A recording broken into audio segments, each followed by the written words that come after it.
Hello viewers, welcome back to another blog. আমি চলে এসেছি আপনাদের মাঝে আবার একটা হারের ডিজাইন নিয়ে।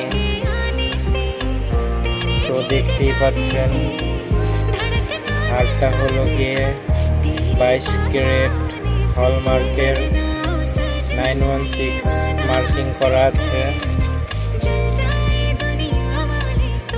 আংটি,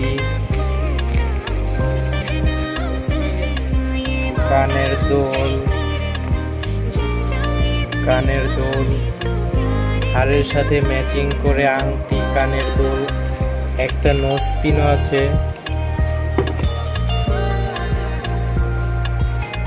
পাথরটা এখনো ফিক্সড করানো হয়নি। তো সবগুলো হলো গিয়ে 22 ক্যারেট। ভালো লাগলে অবশ্যই লাইক, কমেন্ট, শেয়ার করতে ভুলবেন না।